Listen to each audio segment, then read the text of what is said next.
Hello বন্ধুরা, তোমরা দেখো এখানে আমি চিংড়ি মাছ ভেজে রেখেছি আর এটা বড়ি ভেজে রেখেছি। আর কড়াইতে তেলটা গরম করে আমি জিরে ফোড়ন দিয়ে তার মধ্যে পেঁয়াজটা লাল করে ভেজে নিয়েছি।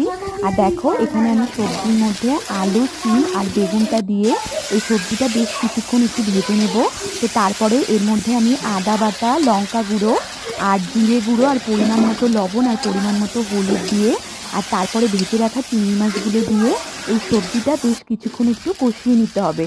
তো তারপরে দেখো এখানে আমি পালং শাকটা দিয়ে দিচ্ছি। পালং শাকটা আমি আগে থেকে ভালো করে ধুয়ে নিয়েছিলাম। তো শাকটা দেওয়ার পরে দেখবে তোমরা শাকের থেকে একটা জল বেরোবে। তো এই জলটা যতক্ষণ না তোমরা শুকিয়ে যাচ্ছে ততক্ষণ কিন্তু তোমরা এই রান্নাটা করবে।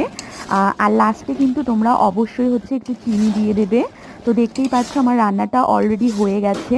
তো তোমরা কিন্তু এই শীতকালে অবশ্যই এইভাবে কিন্তু পালং শাকটা বাড়িতে রান্না করে খেয়ে দেখো আর আমাকে কিন্তু কমেন্ট করে অবশ্যই জানিও এই রান্না